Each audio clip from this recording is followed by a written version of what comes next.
Welcome to the Church Communications Podcast. I'm Katie Allred. And I'm Kenny Jahng. We want to help you become a better church communicator. And this is the place we're going to talk about strategies and best practices for your church. Let's get started.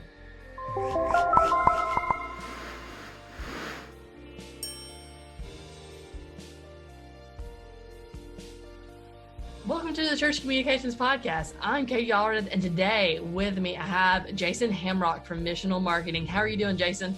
I'm great, Katie. How are you today?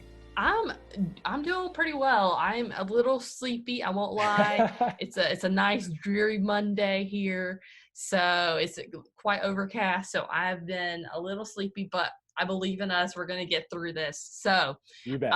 can you tell the lovely people, all of my lovely church communicators, what you do at Missional Marketing? Oh, well, I And tell what you, Missional Marketing is. yeah, How about that? right. Yeah. Well, we really we love working with churches, and we stay very, very narrow and deep in what we do. But I kind of start by saying that we love to equip and educate churches, and because when you educate and equip somebody that doesn't know something and how they can use those tools to grow, that empowers people. Mm-hmm. So part of our ministry is just letting you know, how does Google really work? You know, what's the difference between local SEO versus on-page SEO, Mm-hmm. and the benefits of why you need to know that. And so we really stick in the lane of digital tools, but it's more about educating and equipping so that people can be empowered to make good decisions. And hopefully, if people have been listening to this podcast, they now know the difference between on-page and local I hope SEO. so. Yeah, So that's our hope. If you missed out, you can go back and listen to those episodes. Please Because do. Kenny and I had a good time explaining those differences. Yeah, and you've done a great job of that too, by the way. So, yep. Well, thank you. Yeah. Yeah, you can see I'm a web development professor, maybe That's on right. occasion, right? Just a little bit. Yeah. So that's fun. Okay, so I do have some questions for you that I want to ask you because you're an expert in this. And so the first question I have for you is, with church attendance shrinking, do you see this as an indication that people are less interested in spiritual things online? That is a great question. Actually, we see that searches in Google around spiritual kind of topics are going up and to the right. And it makes sense when you stop and think about this. So you're right. Church attendance is kind of on the decline overall, the big church. Yeah. To where what people attend like 1.5, 1.7 times a month. Right. So, these days you go to church to learn, right? And you're learning about spiritual kind of things. Well, if you're not in church, you're not learning. And the curiosity doesn't go away. People are still curious about, is there a God? Who's this Jesus guy? Or does he care about me? All those kinds of things. And Google tells us that it's happening. We can look into Google and see the trends and the volume of searches going on. And what's really cool about that, and actually a little scary sometimes, is that we're now allowing Google to kind of shape our spiritual formation. Completely, right? Their Christian worldview or their worldview at all.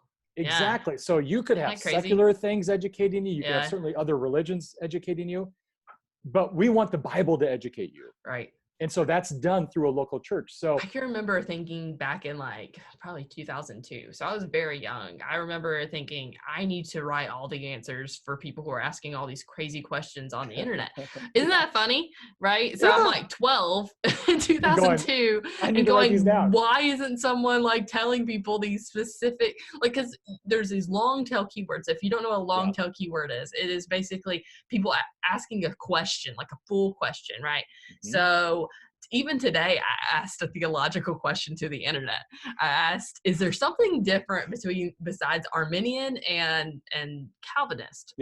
Because I am interested in that. And I found Molinism. And so now I've gone down this Molinism track for today. And my answer came from Wikipedia, right? But wouldn't it be better if it had come from a theologian? A church. What if a church? What if a local church had the answer? So I get all the time. If a local church had the answer here, I would be like, what the? I got to go to this church. Bingo. Exactly. And let's just break it down because that's kind of a deep topic, sir. What if somebody's going, how to know Jesus? Does Jesus forgive? How many people, and this is for the audience to hear, how many of you actually have a page on your website dedicated, optimized to explain who Jesus is and how to have a relationship with him? Yeah. It's that simple. Like And basic landing pages for all like, the, even how do I raise my teenager? exactly. You know, like these are things the church should be answering. I have a toddler who is crazy. What do I do? These are things that the church should be answering, right? Because Parenting. the Should I Bible spank or should I not is in it. spank? Right. Exactly. Let's talk about it, and the church should have some of these answers. So I am right there with you, Jason. And two, talking about this church attendance shrinking, but spiritual things online increasing. I think too, it has incredibly increased just over the last couple of weeks because of Kanye. Oh, exactly. Yeah, what a trend. It went what an up opportunity. directly. Isn't that wild, right? Jesus is King just like went up off the rails. And I'm like, like, praise God, right? That he's given us this opportunity to just talk about the things of God again. But there are so many elementary things of God we've got to cover with people online. So just figuring out how can we as a church answer those questions, I think it's going to be really unique over the next couple of years. I agree. Yeah. I agree. Okay, so another question I have: what are the 3 rings of church attendance? I have no idea what they are, so I'm actually kind of intrigued. I mean, is it seeker? Right. So I when I talk with churches, again with this educating and equipping thing, I try to say that you have 3 rings to your audience, right? Okay. Yeah. So ring 1 are people that go to your church. Mm-hmm. Now we're coming up on Christmas, and so you have some people that only come, they're CNEs, right? They only come Christmas and Easter. Yeah. And then you've got all the way to somebody who comes every single week. They are literally, they are living the Luke 9:23 life. They're carrying their cross daily. And then you got everybody in between. That makes up your ring 1. And so our team likes to speak into that and kind of help and equip. But really, ring 1 is a great spot. But ring 1 is people that go to your church. Mm-hmm. Then there's ring 2. Okay, ring 2 are people that are looking for a church. So they're in Google, they're on this thing because everybody has this thing. Right. And they're searching like churches near me or best churches near me or best churches in my city, that type of thing. And so that has a lot to do with local SEO and being found online. But we don't know why somebody's looking for a church. Maybe they moved to the area. Maybe their old church kind of split. Or maybe they're not being educated. They're not learning spiritual things at their church and they're wanting more. Or I think most commonly is they got a divorce. Right. And so she's staying at our home old church. I got to go find a new one. Right. That's ring 2 because it's a huge ring when you look at Google.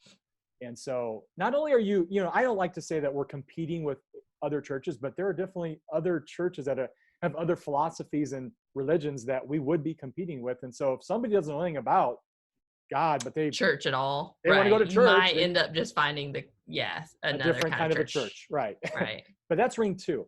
Then ring 3, we just talked about it, and it is really, really deep, Katie. It's people that are searching for help with a felt need. Right. And there are hundreds, if not thousands of felt need searches that the Bible has answers to. Right. That people are searching for. And when you start to understand that and you kind of teach a church communication director to say, you can really drive traffic to your website through this ring 3 audience. Yeah. The light bulb turns on. They're like, I never thought about that. Right.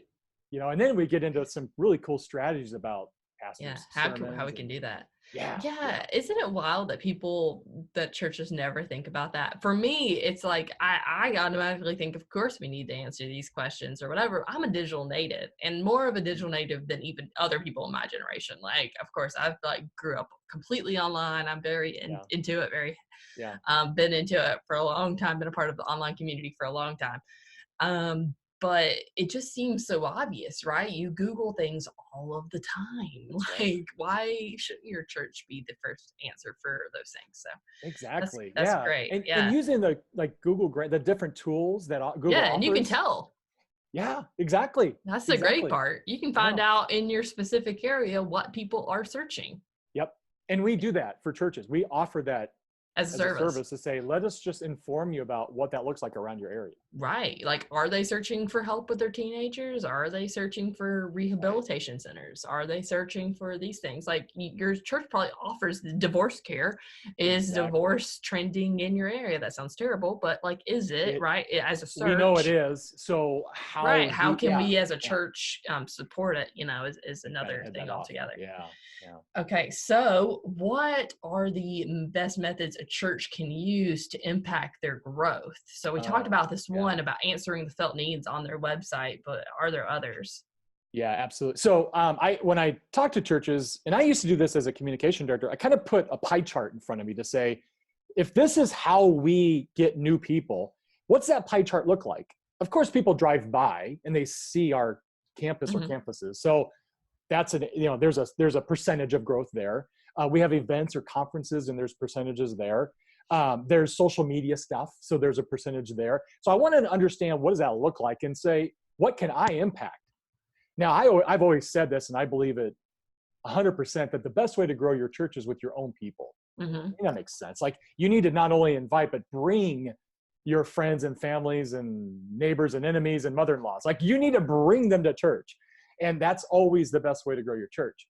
That's number one. But I think the second best way these days is getting people to your website. And of course, that's with all kinds of ways to get people to your website. I think churches these days would say that our front porch is really our website. And I'd actually disagree with that a little bit, because really the front porch to your church isn't the website. It's really Google My Business. It's Hmm. Facebook. It's Yelp. And if Hmm. you think about that, I was just talking to a church this morning, and It's like you just walked in the door. That's kind of what the kind of, website is. yeah, exactly. I walked in the door because I saw you online. And what did Yeah, I do? I read reviews. I looked at photos. right, I go, these reviews look great, and these photos look like they're having fun. Well, right, you find that on Google My Business. You read those reviews on Yelp. You right. learn that on Facebook. Facebook pages, Yep. right? So that's really, like, getting traffic to those is so important to then Hmm. get them to your website so you Right. can invite them to church. Yeah. So that's really the second thing. And then I think using social media from Facebook, Instagram, display network, those kinds of things are great avenues to help get more people knowing about your church, to invite them to church so they see benefit. Yeah. And so, yeah, those are really the top three that we preach on. Today, people are searching for spiritual answers online more than they ever have before. Unfortunately, the local church is seldom seen as a top relevant result to their questions. Many churches aren't even being shown to those searching to attend a local church. So the group over at Missional Marketing, they know a strong online presence is not optional for churches today. And as most people visit a church website before attending physically, an effective website and online presence is essential to growing your church today. So Missional Marketing offers all kinds of online tools and strategies that will improve your online presence to help grow your church. You can visit them today to discuss how your church is doing online and find out how they can help. You can learn more by going to missionalmarketing.com. Again, that's just missionalmarketing.com. Yeah, okay. So I guess my next question is, what is it like to work with Missional Marketing? Well, I think since day one, we've always wanted to be our ministry focused on educating and equipping. Yeah. And I said that earlier. I'm a huge I worked for over a decade as a communication director. So I would I think often that's go, important to talk about. Like, yeah, you were a communications director just like everybody else. yeah, and I had to, I mean, just like you and everybody listening, you're spending like 10, 15 plates, and every weekend's a big event called church. And how do you have time for these things that are really, really important that you really don't know about? And so we decided, hey, if we have the posture of a servant, and we want to educate and equip and give people these tools, then they can use these tools to help grow their church. So working with us, we really strive to be an educator and then a servant and then create raving fans, because then often churches will look to us and say, well, can you help us? And yeah, that's how we're built. We're here to help serve. And so in these specific products we offer, that we stay very narrow. We don't get into like branding and things of that nature, right? We stay very narrow. it really helps because then a communication director can know that they've got somebody on their side that's equally yoked, that wants to expand the kingdom through their church and connect people to Jesus, that we have their best interests in mind. And that's kind of like that. We always internally, we always talk about, hey, is that person a raving fan? What do we need to do to make them a raving fan of our company? And when we have that posture every day, we're blessed, and it's very that's what we want for anything, right? I want raving fans of church communication, and thankfully we've been really blessed to also have many of those, which we super appreciate. You have a vehicle that can help communicate and help solve problems, because we're dealing with all kinds of stuff every day. And it's the biggest communication shift in the last 1,000 years. It is just wild, the things that have changed for us, not just for the church, but for humanity in the last 20 years even.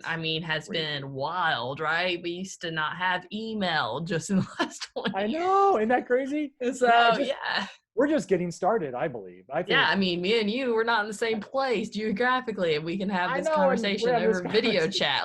Even 10 years ago, that was hard to do, which is wild to think, right? Just 10 years ago in 2009, I had a Motorola Razor. I know, crazy. That's amazing. And we talk about this all the time, that the R&D department for our company is Google and Facebook, and what they're doing, that we can then take that information and package it up to say, hey, church, you need to know about this, right? Because this is coming down, and we can't be 10 years behind anymore. That's like 100 years, right? You guys will not exist if you don't keep up. Yeah, exactly. And so churches that are keeping up, they're the ones that have a future. Oh yeah, and they're growing by leaps and bounds. That's what's crazy, is that the churches who are answering these questions, these felt need questions on their website, they're doing these, to me, they seem like pretty basic things, but just working on their local SEO, getting those reviews on their Google page, actually uploading pictures to Google My Business. That's a difficult one altogether. So many churches don't do that. And I'm like, you should do it every week. You should not just do it once. Add reviews every week and get photos every week. I did that. I was on the phone with a church over in Orlando today, and I said, hey, let's just pull up your Google My Business, see what we see. I hadn't been there yet. And sure enough, the first 8 pages were just empty rooms. Yeah, and who wants to look at pictures of empty rooms? I think my favorite thing I learned, I'm a story brand certified guide, which is kind of fun. I'm doing some copywriting and stuff. But one of the best things I think Donald Miller said was, your church isn't an empty building. Your church is humans, it's people. So don't put a picture on your website and have it just be a picture of your beautiful building, because people don't go to church anymore to look at a beautiful building. They used to. That used to be a big enthrall, right? Yeah. Because we didn't have iPhones, right? 1,000 years ago when we were building beautiful churches. So people used to go, oh, I've got to go see the Sistine Chapel, and then there I will be inspired by God and maybe accept salvation. But now we're that's like a fun travel tour, but it's not something that's inspiring me. I often say this too, just the way we live our lives. I like to take my wife on date nights, and sometimes I'll just go online and see kind of what Mexican restaurant is out there, and I do this all the time, and I'm in Phoenix, so I'll do that. And the 2 things I look at before I would take my bride to a restaurant is pictures of the food. Right. And that's probably most important. And the reviews. What are people saying about this place? Right. If I didn't have any reviews and I just saw an empty restaurant with with tables and nobody sitting there, you think I'm going to go to that? No way. I'm going to move on. Right. Church is no different. Yeah. Church is no different. And it's so crazy too how many restaurants don't have pictures, right? I'm sure you've noticed that. And it was so funny. I had done that one time for some restaurant. I couldn't find any pictures of or whatever online, but I was in the middle of nowhere. So I was like, I'm going to go to this restaurant. And luckily it worked out, but I was like, I'm going to take some pictures while I'm there, because there are none. And I did it and uploaded them. Those pictures have been viewed millions of times now. Oh, that's awesome. Right? Yeah. So think about for your church. They should pay you. I know, maybe they should have. Google local guides gives me some feedback. So that's good. A little bit. Yeah. They give me a tiny little kickback, not like a payment, but of cool stuff. Yeah. But Yeah, so maybe you should become a Google local guide. If you're a church communicator, maybe you should go in your community and help take all these pictures for these restaurants. I mean, come on, think about it. It's like a great missional opportunity for you. Yeah. You can help them with their Google reviews. So, but too, like just getting those pictures taken, putting them up every week. I think that's so important. So it is so important. Talking about that, what are the 3 services that missional marketing offers to churches? Yeah, the top 3 ones that we really we've really onboarded a lot of churches with is local SEO is one of them. Because you and just Google your name, church. Just go out there and Google your name and take a look at that Google My Business. That's just one piece, because and 2, look at it in DuckDuckGo, not just Google search, but also DuckDuckGo, because your search will be tailored to you and what you've searched before. So just really important to try a privacy browser as well. That's right. Yeah. Because I love to teach about the idea that, you have the Google local pack, right? So if somebody types in churches near me, they're going to get that map with 3 search results. Well, Google tells us like 70% of the time people click on one of those top 3 before they even scroll down to the organic search results. So you want to be in that local pack. Now, if you're on your campus, I hope you're number 1. If you don't, you've got a problem. But drive a mile or 2 or 3 miles any direction, and you'll probably find that you're falling off the local pack. So we help churches make sure they stay inside that local pack by fixing citations and building things up to make sure that Google sees this business, because that's what they are to Google, not a church, they're a business, or businesses if they have multiple campuses. Make sure they're found online. And so when somebody's typing the keyword to church, we want to make sure they're in the local pack. So that's really the first thing, the most popular product. The other one is Google Grants. I know you probably get into a lot of conversation. I see that on the page, Facebook page a lot with, hey, the Google Grant questions. Well, we have a pretty specific strategy on how we help churches with the Google Grant, where we're spending $8,000-$10,000 on up and well beyond $10,000. We work with Google every day. It's kind of a love-hate relationship. I'm sure. But we really love using Google to help drive more traffic to websites, which expands the kingdom. So So you help churches get the Google Grant. They don't have it. Yep. And then you help manage that. Yeah, because there is a strategy behind that. That's right. Yeah, and I'm sure that strategy involves some landing pages for these felt needs, right? Yep, exactly. Yep. Yeah. Google wants to Google cares about 2 things: making money, and they're good at that, and their users. And so we talked about the keyword of Jesus. If you don't have the keyword Jesus on your website, and you want to run an ad about who is Jesus, Google's not going to deliver that. Right. And isn't it fun? I found it funny when I was a web person at a mega church. I thought it was so odd. I was like, we don't even have Jesus on our menu. Like, we don't have Jesus anywhere on this website, like, except for maybe in our belief section. Like, where is Jesus? Because I cannot find him. So anyway, that's a lovely conviction to give all of you pastors. I do it every single time I talk to a church. I'm like, really? Where's Jesus? How can we find him? Every Sunday. Right. Like, why is there not a plan of salvation somewhere on this website? Because clearly you're missing it. Yeah. Because then you can, if you cut a video and you walk people through the gospel and how to accept him, you can use a Google Grant to drive traffic there. Right. And Google's helping you reach more people for Jesus. So the Google Grant and paid AdWords campaigns, we do a ton of that. And then the third is, it kind of goes with these 2, is building church websites. We really got into that. We've really built a lot of church websites. And again, we take a little bit of a different angle because of the SEO component. Yeah. And so of course, ring 1 matters, of course. But you really wanted your website to reach ring 2 and ring 3, people who do not exist in your church yet. Not just people at your church. Exactly. And so that's what most people think of their website for. Yeah. This is for our congregation. That's it. And I'm like, no, it's really not, though. Yeah. No, we exist for those who are not yet part of the body of Christ. We did a survey in our church communications group pretty recently. I did a poll and I just asked, what's your percentage? If you go into your Google Analytics, will you tell me the percent for the past year? Yeah. Will you tell me the percentage of new versus returning? And it was 80-20. It was very much the Pareto principle, right? Like, it was 80% new and 20% returning. Yeah. So what does that tell you about who uses your website? That's right. Yeah, and then so I love to get into analytics to say, what are they doing? Where are they going? Yeah, where do they fall off? Right. And so you've also got to work with Google on call to actions and what those Mm-hmm. conversion funnels look like. And so building a church website is so important these days to focus on those ring 2 and 3. And that's, we do a lot of that and help churches in that capacity.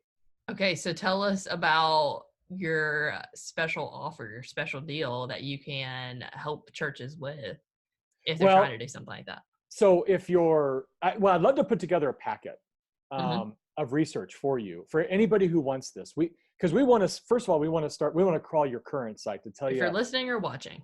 Exactly. If you're listening or watching, we'll run an audit of your website, tell you exactly the good, the bad, and the ugly, as I like to say, on how Google sees your website. Pretty important to know what you should do with that. And then we also do a audit of your local SEO and how you shape up and how Google sees you as a business. And then we also put together the volume of traffic around your area on every felt need keyword you could almost imagine. That's awesome. Right? And so that's a kind of a gift. Again, it goes towards educating and equipping churches so that they can do something about it. Okay, so if they want this, where should they go? Well, you probably can put a link on there, because I think that if they go to our website, or we have go to our website and you fill out a form, then that's going to go to David on our team, and he's going to make that packet. Yeah. Okay. So directly to missionalmarketing.com, and then you can just fill out their contact form and they will get you started. Yeah. And if you tell them that you learned about this through the podcast, and we'll make sure that we get that done right away. And that way we'll know it's coming from the Facebook communications group. Right. So you can also email them info@missionalmarketing.com as well. And just mention Church Communications Podcast. I listened to the podcast with Jason Hamrock. I'm interested in getting an audit of our services, our digital marketing strategy. And Jason's going to hook you up. That's right. With a sweet deal. That's right. Which is awesome. I mean, definitely something that I would take up on if I was still working at a church full time. It's just so hard to do if you don't know what you're doing, and takes a lot of time. And so I think this is an incredible resource. So thank you so much, Jason, for doing that. You're welcome. Yeah, our team has really built a lot of different tools, and then we use a lot of third-party tools that you may not know about. And those things can help equip you to know what you need to do, regardless if you have a Squarespace, WordPress, Wix, or you're using Rock or some other third party. Yeah. You want to know how does that website perform, and is it working for us or against us? Yeah, and, for sure. How does Google look at your website? Pretty important stuff these days. Yeah, for sure. Yeah, definitely any platform, doesn't matter. Just the audit, I think the SEO audit will tell you the things that you can, improve upon. So that's right. Yeah. Awesome. Well, thanks for hanging out with us today, Jason. I super appreciate it. Man, we learned a lot. I was just looking over the stuff. I was like, oh man, there's so much that you can take away from this conversation. So I appreciate it so much. My pleasure. Yeah, we love to be able to serve churches and just equip them. And so thanks for allowing us to share today. It's been awesome. All right. Talk to you later. All right. Bye-bye. Your church's website, online presence are essential places to your growing church today. Missional Marketing is ready to help your church figure out how you're doing online and offer tips and proven strategies that will not only improve your online presence, but ultimately increase your Sunday attendance. To learn more, you can go to missionalmarketing.com. Again, that is missionalmarketing.com.